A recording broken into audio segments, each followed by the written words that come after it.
Okay, Thursday, 30th of July, 2026. So Adrian's daily vlog, sharing smart stuff men should know. Bitcoin maximalism. And its event in its logical conclusion, we could say. So for the past 2 or so years, we could say, I've been strategizing, 2.5, I guess, strategizing about a lot of things with regards to money and business and Bitcoin, whatever else. And there's an interesting meme in the Bitcoin space which talks about time in the market on the x-axis and allocation towards Bitcoin on the y-axis. And there's a bell curve. It starts off with having only Bitcoin, and then as time goes by, you have Bitcoin and other things, other coins that are out there, and then eventually you return to Bitcoin over here. And I went through this journey, you could say, in 2021, certainly November 2021, where I mentally threw in the towel and said, no, you know what, Bitcoin all the way. I'm just going to listen to the Bitcoin Max Kaiser and beyond, just, reverting back to, ideas here that was, say, in 2016, 17, 18, 19. Okay, so then I thought, right, so what are the ideologies? What's the game at play here? What's the situation? Law of the chessboard. I did a video about this a year or 2 or 3 ago. Law of the chessboard. Look at things as they are. Not how you want them, but as they are. So the fundamental thing to understand with Bitcoin, to put it simply, is that self-custody is the revolution. And I did a video about this in, I think it was May 2025 in Manchester, saying Bitcoin is self-custody is the revolution with Bitcoin, meaning the ability to take your own money, you earn pounds, dollars, and euros, put it into Bitcoin and take it out of the system, so you have no exposure or third-party risk to banks, to politics, or less of exposure, and it's highly dampened from politics, economics, central banking decisions, interest rates, whatever else. You're more separated from it, and you're closer to energy, where you have a sounder money that's hard to duplicate, copy and paste, which is Bitcoin's first principles. Money you can earn, money you can spend, apolitical, decentralized, fixed supply, and censorship resistant. Powerful stuff. It's 0 to 1 technology. So as the revolution is self-custody, you then think, again, in that curve, what is the optimal amount of third-party risk? Actually, yes, but what is the balance between security and sovereignty and self-custody over here and convenience over here? That's the spectrum at play. So we could then say the vast majority of the BTC is in self-custody, tucked away, air-gapped, offline. Nice. That is your sovereign vault. I'm just being all creative. Sovereign vault. That's your assets that never sees the light of day, and it appreciates over time. Deflation, as Bitcoin is deflationary technology. It buys more things. And then you would put the absolute minimum, or the token amount, and being practical here, into, say, I don't know what they're called, wallets, Bitcoin Lightning wallets, to pay for things natively on the network, buying things with Bitcoin as its cash. Then also at the same time, you'd want to hook it up to a Bitcoin debit card or credit card, so you can use your Bitcoin on the global payment rails, like Swift and Visa, MasterCard, things like that, practically speaking, again, being pragmatic. So then you say, right, that opens up 2 or so interesting avenues of exploration and thought process and strategy.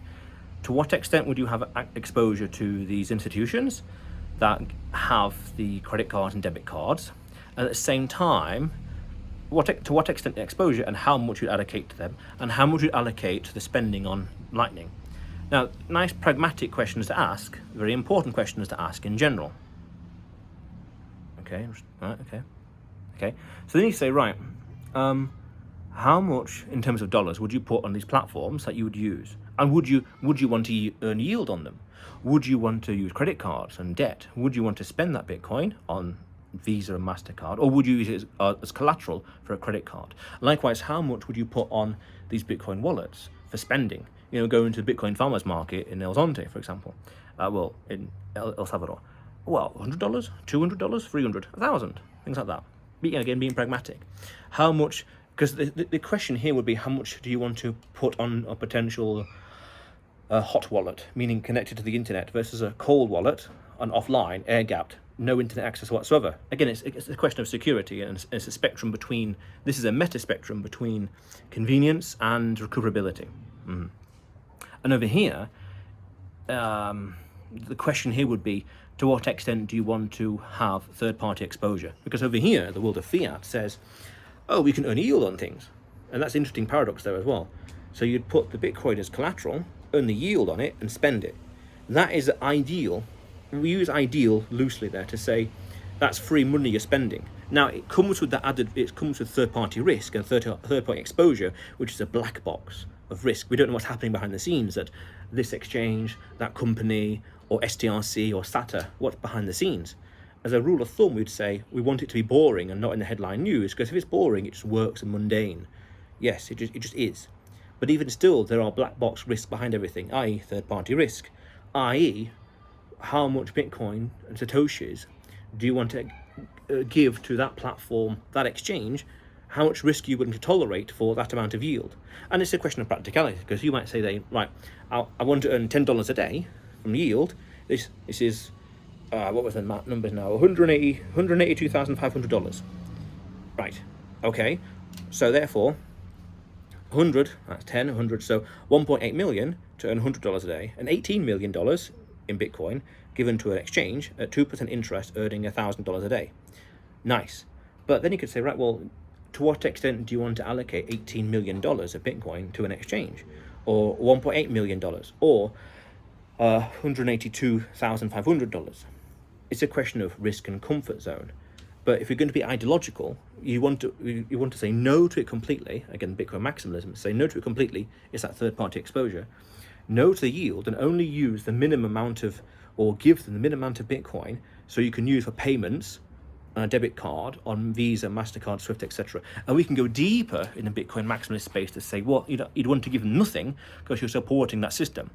But again, being pragmatic, put the allocate the minimum needed just to survive, $100, let's say, that you're going to spend over the course of a week or whatever, or a weekend or things like that, on whatever, on debit card, not credit card, because we can go even deeper to say Wall Street wants your Bitcoin, so they're going to offer you all kinds of loans, contracts, deals to get your Bitcoin, to pry you from your Bitcoin.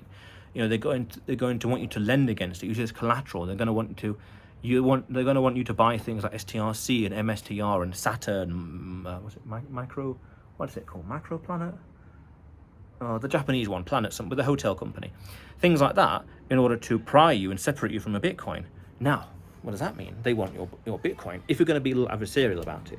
But it makes sense business-wise. They want your asset that's going to appreciate in deflationary over the next 5, 10, 15, 20 years. They're going to want that. So they're going to offer you all kinds of things.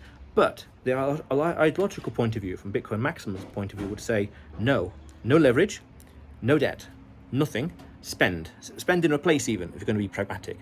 Or even it could be a little more tactical and say you bought it today and wait 4 years for it to appreciate, one halvening cycle, or of course, the more the merrier, 10 years, 50 years, of course, and then start spending it. Because I remember buying Bitcoin in June 2022 and December 2022, and other times as well. And I remember thinking back then, oh, I'd like to see Bitcoin at $47,000, and then I'd be happier. And then now, after a 50% drop, the price is, 65, 64, 63. And yet still I'm thinking and feeling, oh, I'd like to see Bitcoin 130. Oh, I'd like to see Bitcoin back to all-time highs, 120 odd. Oh, I'd like to see that. So that kind of shows that, mentally speaking, no matter what the price is, you're going to be thinking, oh, if only Bitcoin was $1 million too. Oh, if only $1 million is nothing, $1 million is not enough, $1 million too. I feel much happier. Stuff like that. So it's an attitude question. So then you say, right, how much Bitcoin are you willing to put at risk in these ecosystems to earn a yield, or to be able to use it as collateral, or just use it for spending on Visa, MasterCard rails? And how much of it you're going to put in self-custody, and how much of it you're going to put on the Lightning wallets? Again, these are practical things, but this is the logical conclusion.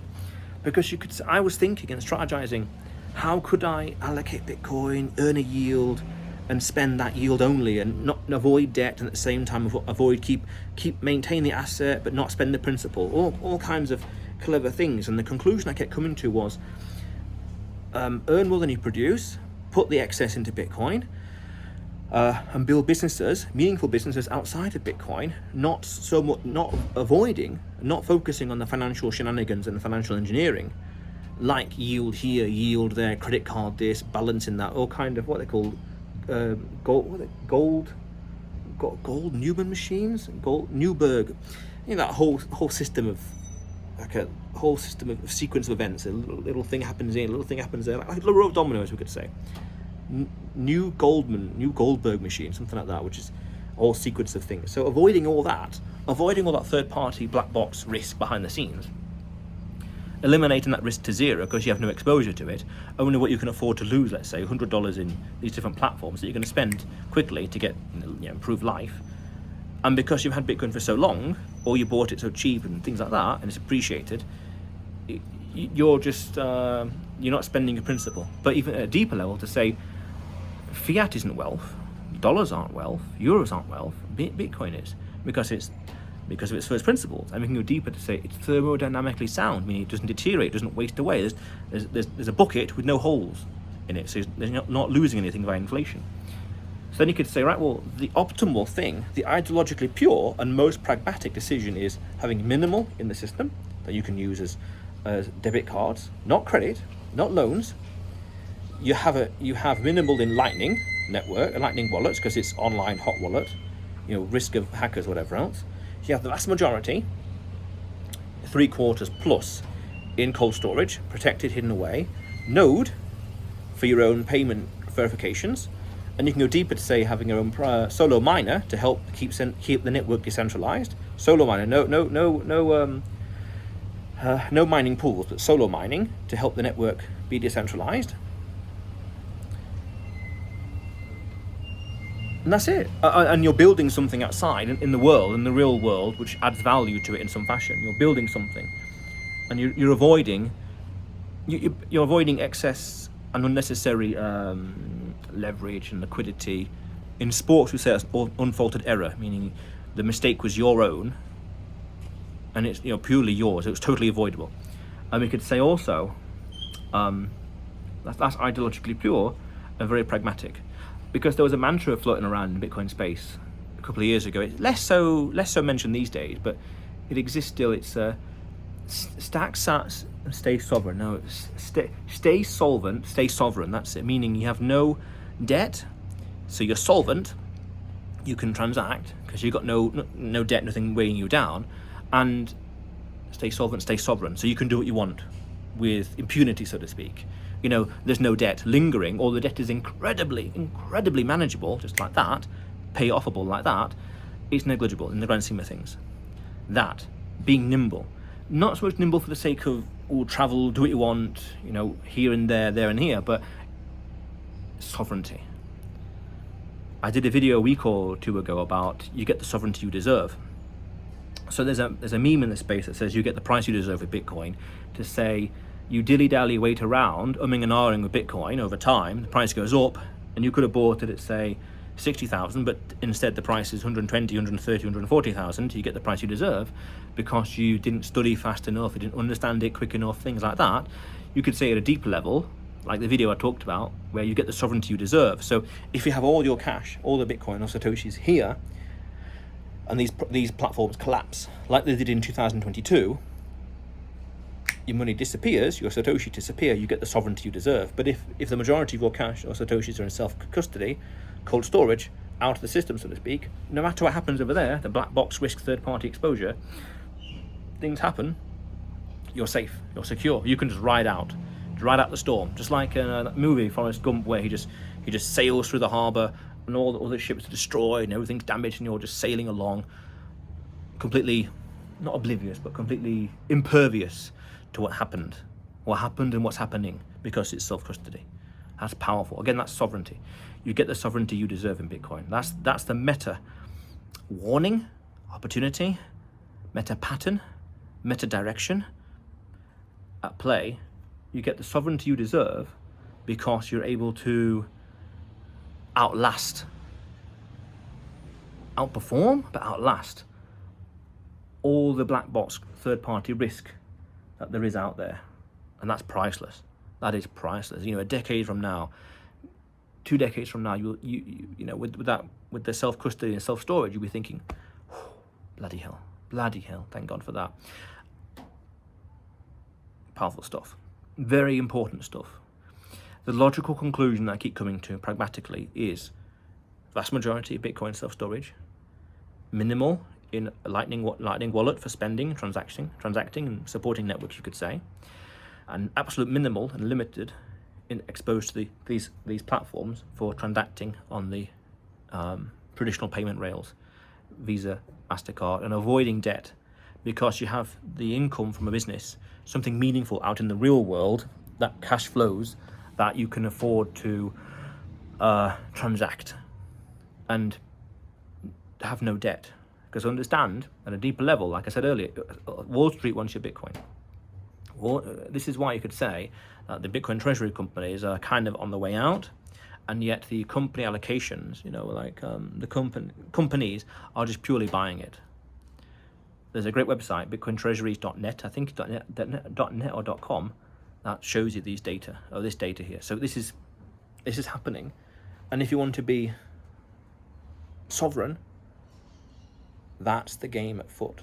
Avoiding all this financial engineering, being ideologically pure, so a bias for self-custody, but understanding the nuance and the necessity for spending in traditional payment rails with the Bitcoin that you have, especially the Bitcoin that is in profit, let's say, or you're going to be a bit of a trader, so to speak, in that kind of sense, that you bought at 1,000, now at 50,000, and you can afford to spend that 49,000 profits. Profits are the wrong word, but pragmatically speaking, that's the difference there. Because at a deeper level, it's not about profits, and that's a whole other conversation, but that. And that's the conclusion I keep coming to. Avoid the financial engineering, the covered calls, the leverage, and all that. Only because it can go against you and unravel your entire position. You can lose all the Bitcoin you have like that. Because you could say at a deeper level that these companies that are going to use your Bitcoin as collateral for loans, they're not your friend. No. There are public figures out there who will be all smiles and, they'll be, they'll have, they'll have videos and books, whatever else, but they're truly not your friend in a very cynical way. There was an interesting meme, I remember, about 7 or so years ago in Bitcoin, said that the shitcoiners are kind and polite because they are scammers behind the scenes. Something, I'm really paraphrasing it. And the Bitcoin maximalists are toxic in public because behind the scenes they are loving and caring. To say the Bitcoin maximalists will criticize all these things because it's not ideologically pure, it's flawed. It's nowadays we could say suit coins, big Bitcoin. Meaning they'll be publicly in your favor, but behind the scenes they'll trick you, being a bit adversarial. They'll want your Bitcoin as much as possible. But over here, the Bitcoin maximalists will criticize it to the nth degree because they've got your best intentions at heart. I still remember, for example, the days of BitConnect, 2016. That meme, BitConnect, make it flashy as they want because they want to sell you their rubbish, BitConnect coin, I can't remember what it's called, and they're going to buy Bitcoin, things like that. And we've seen this many times in the altcoin space over the decade now. Eventually, everything all goes to Bitcoin, and back to Bitcoin. Everyone seems to go through that in their own rate, own time, whatever else. But otherwise, Adrian's daily vlog, sharing smart stuff men should know. Subscribe for more, and you will see me tomorrow.